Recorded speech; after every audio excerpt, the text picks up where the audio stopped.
vouliez parler de la conscience. Dans quel contexte la conscience intervient dans tous ces thématiques? Alors,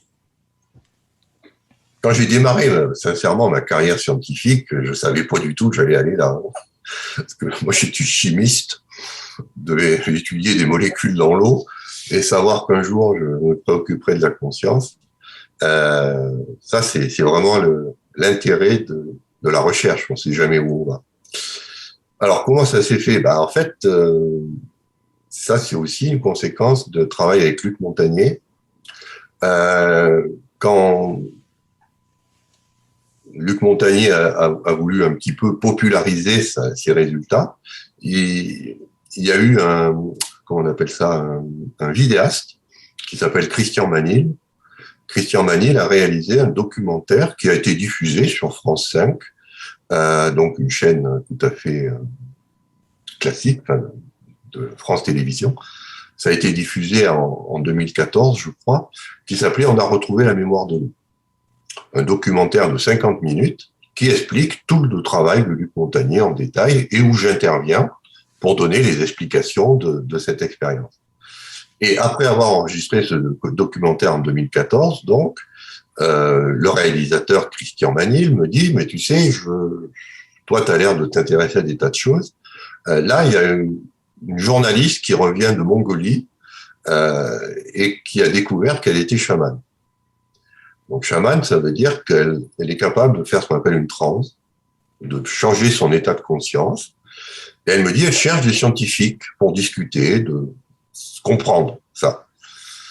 Alors moi, je dis oui, pourquoi pas. Donc, j'ai rencontré, la dame s'appelle Corinne Sombrun, quelqu'un qui est très connu. Elle a raconté son histoire. Il y a même eu un film au cinéma qui est passé il y a 2-3 ans, Un monde plus grand que moi, qui raconte son histoire, avec Cécile de France, qui joue le rôle de Corinne. Vous avez dit Donc, comment, Corinne Sombrun? Sombrun, S-O-M-B-R-U-N. Donc, je rencontre Corinne et quand elle me parle de ses expériences chamaniques, j'ai l'impression de me retrouver dans mon livre de physique quantique.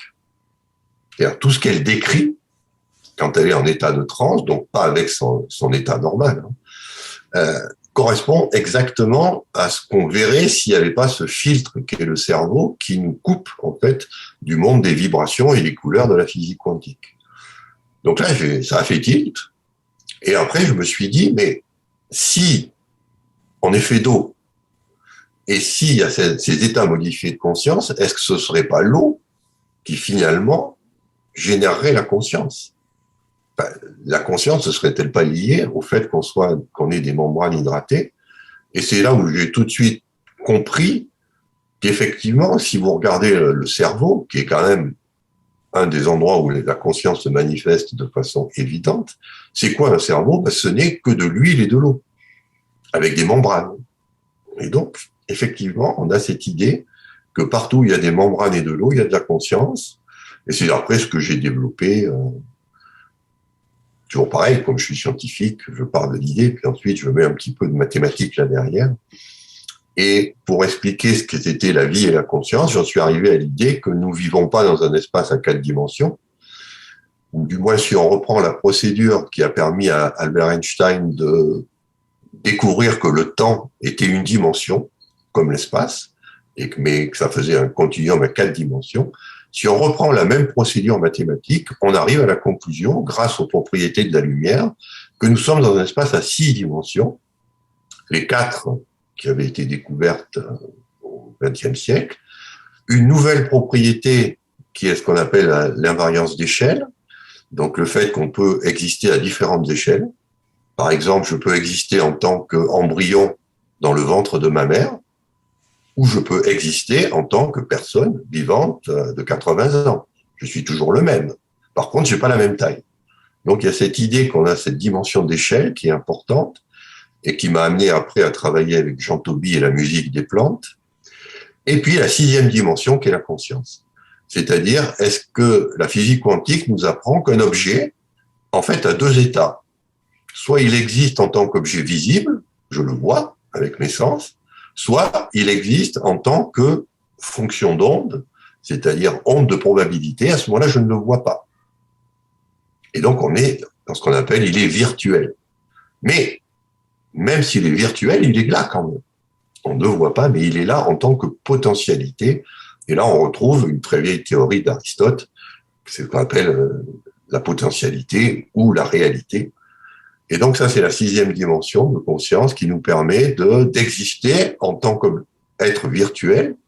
Donc ça nous permet d'expliquer toutes les expériences après la mort que j'ai eu la chance de faire. J'ai eu la chance de faire ce qu'on appelle une NDE. Donc quand vous faites une NDE, votre cœur s'arrête. Et comme le cœur s'arrête, normalement, il n'y a plus de conscience. Sauf que moi, mon cœur s'est arrêté, mais j'étais toujours conscient de ce qui se passait. Donc, ça nous permet de vivre au-delà de la mort, pas sous forme matérielle, mais sous forme virtuelle, champ d'information, ou alors, on vit dans des membranes cellulaires hydratés, avec de l'eau, et à ce moment-là, on est ce qu'on appelle un être vivant visible. Voilà, donc, ça a été la rencontre avec Corinne, découverte de la transe, ces états modifiés de conscience, et aujourd'hui, c'est quand même important de le dire, l'université a ouvert en septembre le premier diplôme universitaire de transe chamanique, de transe cognitive auto-induite, suite aux travaux de Corinne. Et il y a à peu près plusieurs labos dans le monde qui commencent à s'intéresser à ça de près. Donc c'est un sujet qui commence à rentrer en science. Et vous parliez de NDE, est-ce qu'elle a été provoquée ou c'est suite à un accident? Parce qu'on sait qu'il y a plusieurs cas de figure. Bon, si on va être gentil, c'était une erreur médicale. D'accord.